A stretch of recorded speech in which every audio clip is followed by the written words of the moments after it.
This is a story out of Zimbabwe. OP's husband just passed away in a horrible accident. Now we're seeing OP's side of the family, and you will not believe the demands they're making. This is a wild one. Here we go. The loss of my husband, Richard, he was 27 at the time, was something that nearly broke me. He was so young and not ready to leave me yet. The worst part is that I'll never know where they buried him because his family came and took over everything. When I mean everything, I mean even my life, and tried to make me adhere to a tradition that should have been outlawed a long time ago. I'm talking about how some families in the African continent practice a custom that, if a man dies, his wife can marry his brother if he has any. Very few families in Zimbabwe practice that tradition, but I did not know that when I married my husband, I never even met his family, or gone to his rural home where his family resided. I'm a 28-year-old female and half Shona. My father's white and my mother is black. I grew up traveling the world with my parents, but I had a desire to see my mother's country and meet her family, so when I finished high school, I applied to study at a university in Zimbabwe. The people there were so welcoming and the country itself was so beautiful that I wish I'd stayed there all my life. I would like to talk about all things I love about my mother's country, but this post is not about that. I met my husband during my second year at university. He was honestly the most intelligent and humble man. He struck me as a different because, well, he did not play games like guys I dated in Europe. He let his intentions be known from the beginning, and he kept every promise he ever made. We dated for a few more years after that before he wanted to get married. He did not fancy himself a typical Zimbabwean. That was pretty modern. But he told me that he wanted to do the right thing and pay the bride price. It is seen as a small token of appreciation to my family for raising me. He told me he was not on good terms with his family, but he did have an uncle who would represent him in the negotiation. So, everything went smoothly and we were soon to be married. But every time I expressed a desire to go to his rural area and meet his in-laws, he shut down the idea. I did not know why, but there seemed to be issues between him and his family. One of the reasons why my husband and I were such a good match was our ability to make money. We're both business-minded and work together to turn all the ideas that we had into a success. By the time we had been together for 5 years, we had a big house in the capital, owned stakes in many businesses, and we were even planning to expand to other neighboring countries. We were the ultimate power couple, but with that came many business rivals. And some of those rivals did not want to play safe. I've been talking to my husband about maybe moving to a different country and starting our family far away from our rivals, but like a typical husband, his ego got in the way, and he said that they would never run him out of his country. Not even a few months afterward, I got a call from his right-hand man that my husband got into a horrible car accident. I immediately suspected foul play and put pressure on the police to find out what happened, and sure enough, they found out that his brakes had been tampered with. The loss of my husband was like losing another limb. That man was my everything, and without him I felt so powerless. I was also angry at the world and whatever tampered with his brakes. I saw the future we could have gone just go up in smoke. I wish that he would have listened to me and moved away. We would have been set for life if we would have just left sooner. The first person I called was my mother's family to let them know exactly what happened. I wanted to go ahead and start planning the funeral, but they told me that I needed his family to know, and he had to be buried in his rural area as per Shona custom. But the problem was that I did not even know where his home was. I know I sound stupid, but I got tired of asking because every time I brought this up, his family, he would get so angry. And now I was forced with trying to find his family and let them know that he's no longer with us. To say I was in hot water was an understatement. I realized just how stupid I've been not to find his family when he was alive. So now it was up to me to find the uncle who had been part of my wedding negotiation. Luckily, I found him. He made a few calls to some family members, and he told me that he was not even related to my husband, but they came from the same village. By the night, they've already come to my house, as the rural areas are not so far. And you know what added salt to the wound that was my husband's death? The fact that his family did not know that he had a wife. They told me they had no idea who I was and was doing in their son's house. They were all very amazed that he had such a big house, and even more so that he owned businesses. My Shona is pretty good for someone who only lived there for a few years, but I had no idea what they were saying. They started speaking in such deep Shona that the only indication I had of what they were talking about was some mention of my name. The woman, who I assumed was his mom, took me to the side and told me that they did not even know who I was and did not want me to be part of the funeral because I was not their bride. I told her there was no way I was going to be deprived of the right to mourn my husband. Already, I was feeling such emptiness after crying all day. I kept on thinking that he would walk through the door and tell me that it was a huge mistake and he was alive, but I had no such luck. There was no way that I was going to just leave and let them be vultures in a house that I built with my husband. So I called back up, my aunties and uncles from my mother's side. I saw that Richard's family lost a lot of that confidence they had when they all came to my house when they saw my family. I was forced to go and sit in my room for hours with Richard's sisters while the elders spoke.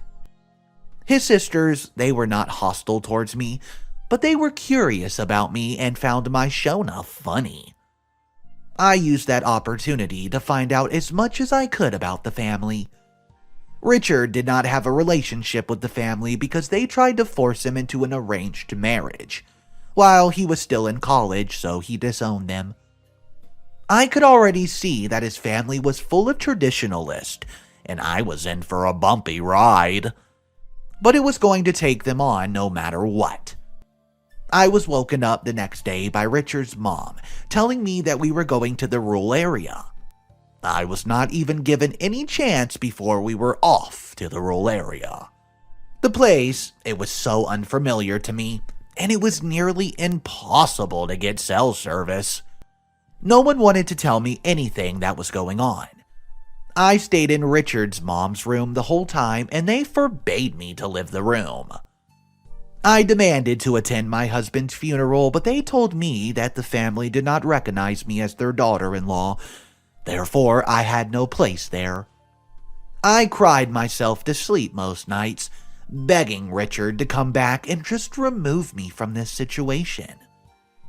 Coupled with the loss of him, it was like the wound refreshened when his sister told me that they had buried him, and I could come out of the room. She warned me not to overreact because it would not impress the elders. I was told many things, each fact getting more ridiculous than the last. They told me that everything that Richard owned belonged to his family and I had no claim to it. They then told me that I was not married to him or a daughter-in-law of the family, so I had to leave the house as soon as I got back to Harare. But they said that I had an option to make sure I did not lose everything.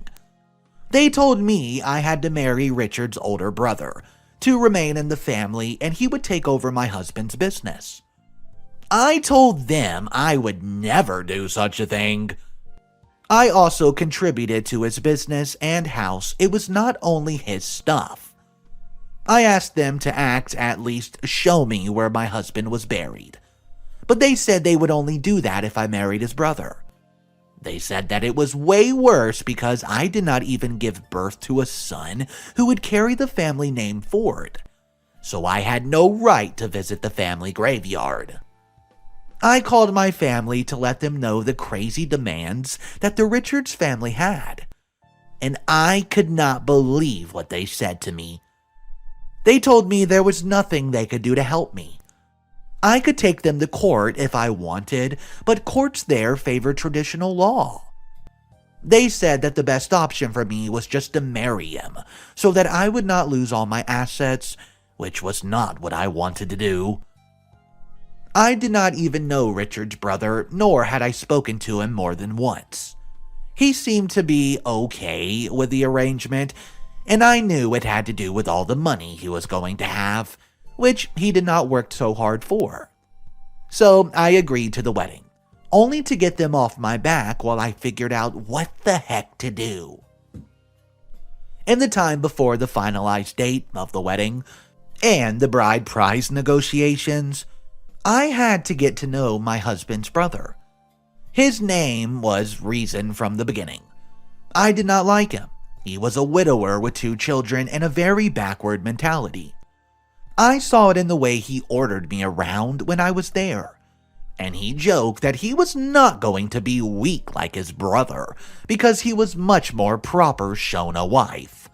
His mom would wake me up early in the morning to go fetch water at the borehole. Then we would have to come back carrying it on my head. I was laughed and ridiculed while they called me a salad, which is a term used to refer to a city girl who has no clue about traditional life. My husband never once made me kneel when I was giving him food. But Reason was not like his name. He was so unreasonable, and I could not even imagine what he was going to be like once we got married. Let me not even talk about the lack of electricity and cell service. I could only get service after standing on the tallest hill. I did not even get a chance to appreciate nature because every single second I was getting called by the elders. Like, I would not have minded doing all this if it was for my husband, but every time I saw Reason, my blood would boil. He was already making plans with my husband's money, bragging that he was going to marry me. I waited until it got closer to the date of the ceremony before I faked an emergency. I told them I had to go back to the city to fix some things because my husband's assets were frozen and would back, but as I knew, they caught on. They made me go with my future husband and my mother-in-law so they could keep an eye on me. My Shona was bad at times, but I heard them telling my mother-in-law to make sure I did not run away, because I was going to make them rich. I often acted like I could not understand Shona that well, because it is surprising to just what people can say about you if they think you cannot understand them. As soon as I arrived home, I pretended to be sick, telling them it was some contagious disease with a ridiculous name, and they bought it. They were too scared to be anywhere near me, so they left me alone. They thought I was resting in bed, but instead, I snuck out the window to meet my husband's lawyer. He did not have a will. It was just very uncommon here for people to have wills, so automatically his assets went to the remaining family. Which was a problem for me because his brother had a claim to those assets if he ever found out. I could not just stay in the country and hope to win a battle in court. Not while I was unsure whether my husband's murderer was going to come after me and my baby. That's right, I found out I was pregnant days before the accident. Never got a chance to tell him. I promised the lawyer a very generous retainer if he could help me fast-track the sale of everything that Richard and I owned. I sold it for a considerably lower price because I was in such a rush. But I got the cash and my lawyer had already finished finalizing the paperwork. I was leaving the country. As soon as I got the call, I left the house with just a passport. I only informed my mother that I was on my way to join her in Canada after my first flight. I was so scared thinking they would find me and do the unthinkable things to me for what I've done. The new owner was going to come to the house at any day and kick them out, and they would find out that the business was under new leadership. What I did was not illegal. With the messed up laws and corruption in the system, anyone with direct relation to my husband would have been able to do it. Now I had left them to fight over nothing but air. Now I knew why my husband did not want to be part of this toxic family. They were extremely greedy and would not stop at anything to exploit other people. I arrived in Canada to the welcoming arms of my parents, who only knew of Richard's death but not the chaos that followed. I also let my mother's family know that I was not coming back, but I was grateful that they had my back when I was there. The truth is, my aunties came up with the idea to sell everything after I expressed how I did not want to marry that man. My uncle had no idea about it because even if they loved me, they were traditional to the core. At least one good thing that happened was that the women were the ones who saw my distress, and they helped. Of course, that incident was just an example of how male-dominated the country is. Even though I escaped, many women are still forced to adhere to practices created to benefit men. My aunts told me the reason and his mom have been kicked out of the house by the new owner, and the courts threw out their charges to try to get the house back. You have no idea how happy that made me. I had outsmarted them.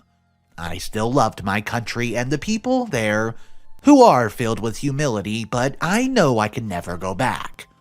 But I will always have a part of it, and a reminder of my life there, because of my beautiful daughter.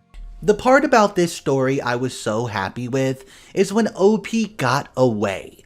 Thank goodness she escaped and now she's with her mother in Canada, but can you guys even imagine how much of a wild ride that probably was? Let me know in your opinions. What would you do if you were in OP's position? Drop your comment down below and let's talk about it. The next story we're going to look at on the day is an Am I the A-hole story titled, Am I the A-hole for tricking my parents into being on time for my wedding? Guys, if you're new here, please click that subscribe button as it helps me out so much. It only takes a second. It's right below the video. Click that subscribe button, click that like button. Here comes story number 2. I'm a 33-year-old male. My parents are late for everything. Like, everything. Both of my sisters and myself have been disappointed so many times. Graduation ceremonies, birthday parties, even my father's retirement dinner. It is completely my mother's fault. She's a wonderful mother and I love her dearly. She just does not understand the concept of punctuality. I've seen her talking to her sister on the phone and reminded her she needed to be at my baby sister's dance recital. She waved me off and arrived after my sister had danced. We were all used to it. My dad's just done trying to get her to be on time for anything. My now wife, female 28, told me in no uncertain terms that if my mother was late for our wedding, she would do terrible things to me. She was only half joking. But she was a witness to my mom and dad arriving halfway through my cousin's quinceañera. So here's what I did. It is completely on me. My wife was not involved. If there was a jerk move, it was completely mine. When we were getting samples for the wedding, I talked to the printer and had one special invitation printed with a time on it, stated being 1 hour earlier than the actual start time of the ceremony. My mother was beside herself. Apparently, when they left the house and thought they were going to miss the wedding, since she was a part of it with her and my mother-in-law lighting the candles, we would use to light the Unity candle and stuff. When she arrived and noticed other people were just also arriving and parking, she was relieved that they were starting late, that she just went with it. The ceremony went off beautifully, and so did the wedding pictures and the reception. The problem came last Sunday. My parents came over for a big family dinner. We did not bother starting the grill until they showed up. She asked why everyone wasn't eating, and we just said we knew we would be waiting for them, since they're always late. She said that she was not always late, and had been on time for the wedding, which she had not been. They arrived 45 minutes after the time on their invitation. My idiot cousin John. Yeah, real name because it's common and he deserves people to know he's an idiot. Snorted at her statement. A few other people giggled or smiled at this, and she picked up and asked, "What's so funny?" I came clean and told her about the special invitation. Now she's mad at me for not trusting her and making her look foolish in front of everyone. If my cousin had just controlled himself, she would have never known. Am I the a-hole for this? Let me know in the comments below. Okay guys, so this one's kinda easy for me. In my opinion, I have to say not the a-hole. I don't understand how OP's mother can get so upset when in fact, if they did not change the time on her invitation, she would have been 45 minutes late. Guys, let me know what you would have done if you were standing there in OP's shoes and the mom just starts going off on a rant when you know deep down inside you were right.